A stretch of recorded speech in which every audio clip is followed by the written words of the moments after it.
முல்லைத்தீவு ஒட்டுச்சுட்டான் ராணுவ முகாமில் அனுமதியின்றி பலர் பிரவேசித்த சம்பவத்தை தொடர்ந்து ஏற்பட்ட நிலைமைகளை அடிப்படையாக கொண்டு தமிழ் தேசிய கூட்டமைப்பு ஹர்த்தால் ஒன்றை முன்னெடுக்க திட்டமிட்டது.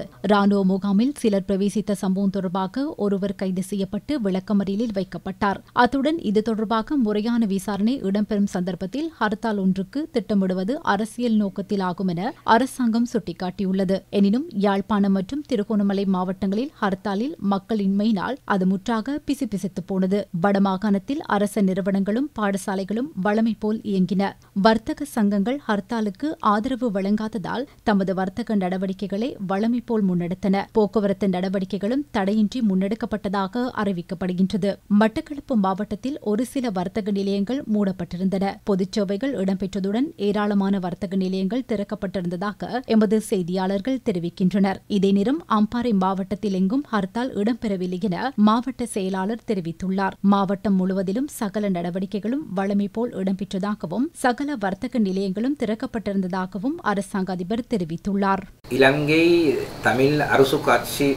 தமிழரசுக் கட்சி இன்றைய தினம் ஹர்த்தாலை முன்னெடுக்கப் போவதாக ஊடகங்களில் வெளியான செய்திகளை நாம் பார்த்தோம். எனினும் கிழக்கு மாகாணத்தின் பிரதான மாவட்டமான அம்பாறை நிர்வாக மாவட்டத்தில் இன்றைய தினம் எந்த விதத்திலும் எந்த இடத்திலும் ஹர்த்தால் முன்னெடுக்கப்படவில்லை. முழு மாவட்டத்திலும் அமைதி நிலவியது. அட்டாளச்சேனை, கல்முனை, பொத்துவில், சாய்ந்தமருது ஆகிய பகுதிகளில் அதிக அளவு முஸ்லிம் மக்கள் வாழ்கின்றனர். அந்த பகுதிகளில் வழமை போன்று வர்த்தக நிலையங்கள் திறக்கப்பட்டு பாடசாலைகள் திறக்கப்பட்டு செயற்பாடுகள் முன்னெடுக்கப்பட்டன.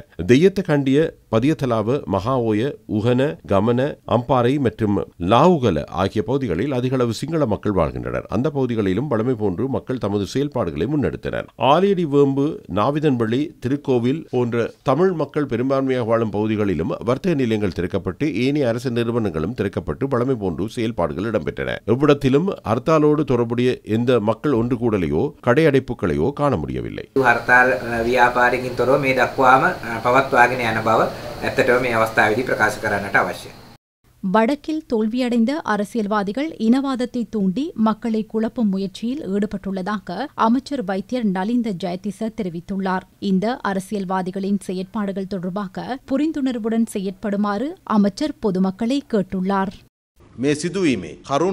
இந்த சம்பவத்தை தெரிவுபடுத்தி அதேபோன்று பொய்யான கருத்துக்கள் பிரச்சாரம் செய்து சில அரசியல் குழுக்கள் வடக்கு மற்றும் கிழக்கு மக்களில் குழப்பத்தை ஏற்படுத்த முயல்கின்றனர். மக்களிடம் குழப்பத்தை ஏற்படுத்தியும் நாளைய தினம் சில பகுதிகளில் ஹர்த்தாலை முன்னெடுப்பதற்கும் முயற்சிகள் இருப்பதாக தகவல் கிடைத்துள்ளது. தற்போது அரசாங்கம் தலையிட்டு அது தொடர்பான விசாரணைகளை முன்னெடுத்து வருகிறது. எனவே சகல மக்களிடமும் கோருவது இந்த நிலைமையை புரிந்து கொண்டு உங்களது அமைதியான வளமையான வாழ்க்கை நிலையை கொண்டு செல்லுங்கள் என்று, உங்களுடைய வர்த்தக நடவடிக்கைகளை முன்னெடுங்கள் என்று நாம் கேட்டுக்கொள்கிறோம்.